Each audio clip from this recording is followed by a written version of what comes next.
Hey everyone, Josh here. Welcome to this video on changing the battery in a 2011 Volkswagen GTI. If you watched the previous video on testing the battery, you'd be familiar with a lot of this stuff. But for those of you that haven't, we'll go through some of the basics. This is the battery I picked up from Advanced Auto Parts, Autocraft Platinum. This is the absorbed glass matte battery, kind of the like Optima technology, except this battery is vented. I believe the Optimas are sealed up, which is why they're real popular for racing, mounting inside vehicles, off-roading, those types of things. This one is vented though, more of a standard car battery, but in that glass matte technology. So it comes with, has a couple of nice handles built in. You can fold them up, pick them up real easy. Cover on the positive terminal is how it comes.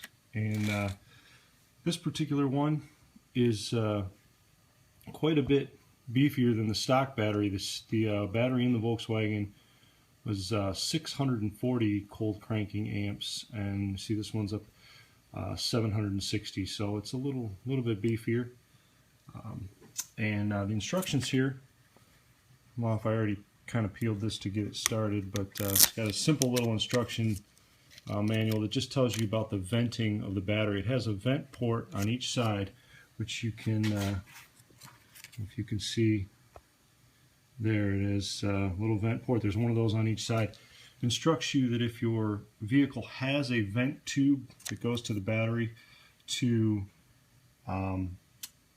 hook that tube up to the appropriate side when the battery is installed, and then use this little plug that comes on this cap, break that off of there, and plug it into the side that you don't use. First step is to remove the battery box here. Volkswagen has made it relatively simple. This little tab here, you just push here and lift up a little on those two, and boom, it comes right off. Then in the back there are two little tabs that the lid kind of hooks under. When you lift it up far enough here, it just slips right out of those two little tabs there. And you can see on the end of the cover there, those two little hooks just go into there. So real simple. Next, we remove the front part of the battery box here. This is looks challenging, but actually, when you know what you're doing, when someone has given you the trick, it's not too bad. This down here, there's two little tabs that kind of click under here, and there's a nice little round spot here where the cable comes through that you can get your finger under.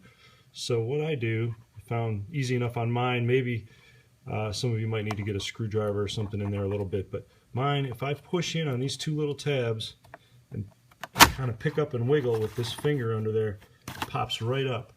And now you can see there's two channels that slide down into another, the back piece channel down in there. So it just slides straight up and off, and it'll go back on the same way. Just line those channels up and slide them right down in there. Make sure you consult your owner's manual before you do any of this. Volkswagen has a very good section on vehicle battery replacement. It's under V in my owner's manual. For vehicle battery, they talk about a few important things, especially if you have like the KESI system. But one thing is to make sure your doors are unlocked, and then I give it a minute for the interior lights to shut off and the computer to kind of shut itself down, so we're getting minimal power draw before we remove the battery terminals. I'm going to always start with the negative, and it's just a 10mm socket. Pretty straightforward. Loosen these up. They should be just snug, not super tight. Little tiny ratchet works. As you can see, I have an aftermarket air filter on here set up, which does make this a little bit easier, actually, I believe, because the factory air box would be taking up a lot of space in here and making it a little more challenging. So this is actually a plus to have the aftermarket air filter, cold air intake on there. So that bolt we need to get to is right down there. I've got a 13mm socket with an extension and we'll just pop that out of there, and I'll probably have to get my little telescoping magnetic thing to grab the bolt because my hand sure isn't going to fit in there. With the bolt completely loosened, let's see if I can get that out of there with my magnet. There we go. And we need to get the little plate too before it falls down, and there we are. This will be a trick. Wiggling that up out of there. We got to pay attention to how that goes in there. So that's going to sit on top of the battery like that. So this part goes over the lip of the battery. So when you're ready, it's time to undo the terminals. You always undo the negative terminal first for safety reasons. Make sure you have the new battery ready to go, everything set, because you don't want these disconnected for a minimal amount of time, because less risk of losing information in your vehicle computer.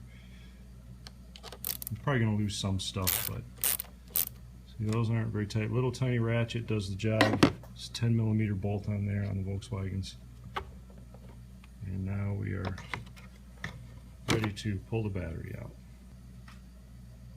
You can see the Volkswagen battery comes with these handy handles that flips up, and our new battery had those too, which is really nice, especially for those of you with the factory airbox. You're going to have to come straight up and out with it.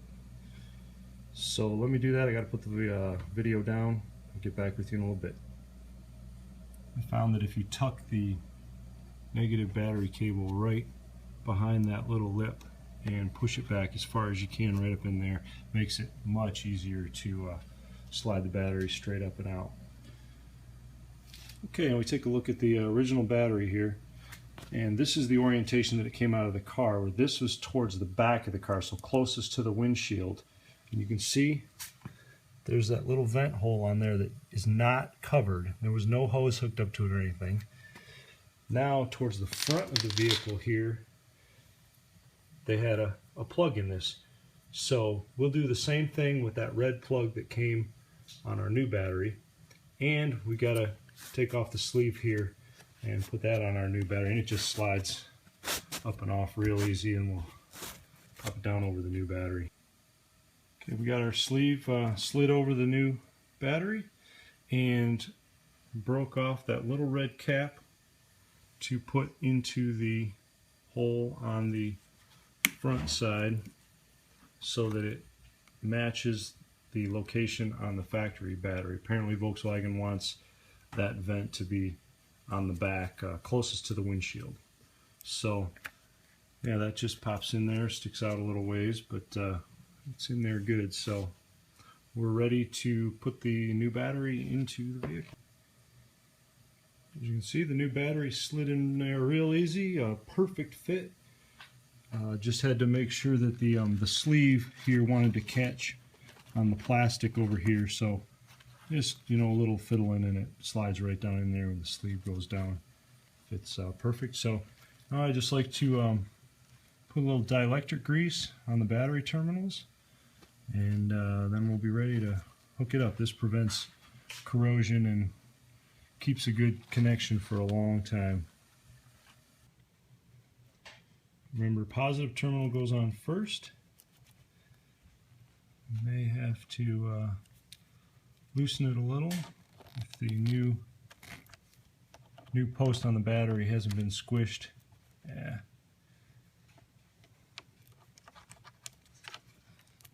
May need a second hand to get that down on there all the way. Hold on. Yeah, I just needed to use my other hand there to push down on it while I wiggled it with the other hand. And then we just give it a little tighten, but really you don't want to over squish it. I mean, you want it snug and not, you know, vibrating loose, but you really do not want to over tighten these. Next, we're ready to put the negative on, and we want to just make a good solid contact with it when we put it down on there. It's probably going to spark just a little bit, possibly. And once you got it on there, then I'll have to finagle this a little bit. Be right back. The negative terminal here had been squished a little bit, so what I'm going to have to do is put a screwdriver in there. I loosened the nut up quite a bit here, and I'm going to have to pry that apart with the screwdriver a little bit so I can try to get it to go down on all the way, because the clamp was pretty smushed down in this new battery terminal. It's just, there it goes. You see that? It slipped right down into the fully seated position. So now we're ready to tighten it up.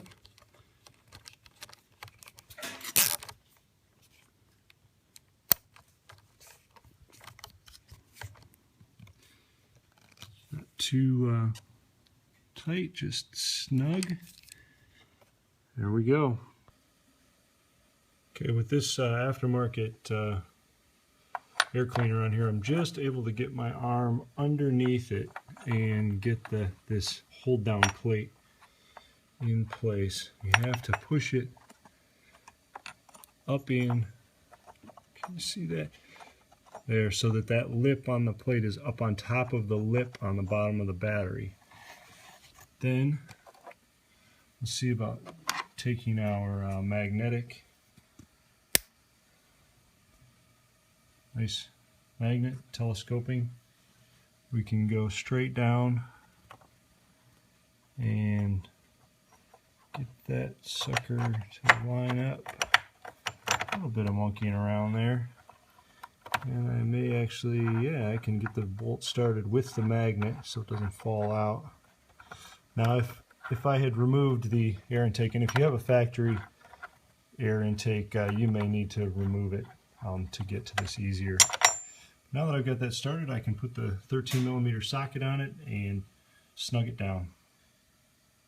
And I'm able to reach this with I've got a 6-inch extension on a deep well 13mm socket. And I'm just, this is what holds the battery in place, pretty important. Keep it from moving around, but you don't want to kill it, but you want it tight. After verifying that our 3 port and bolts are tight, snugged down, negative, positive, and the bolt that secures the battery down, we're ready to put the front cover on here. We got to look for those channels on the sides down there. I don't know if you can see that. Slides straight down into there. And that one slides straight down there. And we'll just make sure these cables are where they're supposed to be.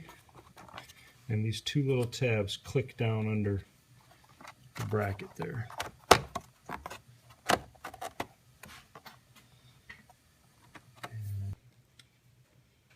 Next we put the top cover on. 2 little tabs hook right up under the 2 rings in the back. And make sure cover goes down around the side there, and it just pushes down and latches in the front. It's not a real tight fit, but it keeps the junk out, keeps the terminals protected. And now we just have a quick look around, make sure we didn't leave any tools laying around. As always, after every job, everything's cleaned up. We'll close it up, take it for a test drive. Okay, this is the first startup with the new battery. Looks like the clock got reset and the trip meter went to 0. See how she goes. Oh yeah, nice. Well, it said you may get some errors and lights on and such. The manual tells you after you get the car above about 12 miles per hour, it kind of gets stuff reset. So we'll see how that goes. Okay, I just backed it out of the driveway real slow. So now we're ready to start moving here and see what fixes itself here. There's over 12 miles per hour. Lights went out. And now the only thing left, it looks like, is reset the clock, and my washer fluid warning is on because the sensor's gone bad. I've got to get that fixed. You can see now that we have the time set properly here, it automatically moves it over to our nav and radio display. Pretty nice setup. Now, the Volkswagen manual says that you may lose your service time, like distance and time until next service required data. So if you have the battery disconnected for too long. So it'd be a good idea to make note of how much time you have until you need a service before you change the battery, just in case. In your settings menu here, you can see you scroll down to service and click, and then click on info. It tells you, and you see mine did not lose the time. We had the battery disconnected for probably about 6 or 7 minutes, and it was no problem. So but it would have been a good idea before I did this to check this and note that I had 2,500 miles or 69 days due until my next oil change service. Alright folks, that's it for the installation of the new AGM battery in my Volkswagen GTI. I hope you enjoyed the video, and I hope it helped you out. Take care. We'll see you all again soon.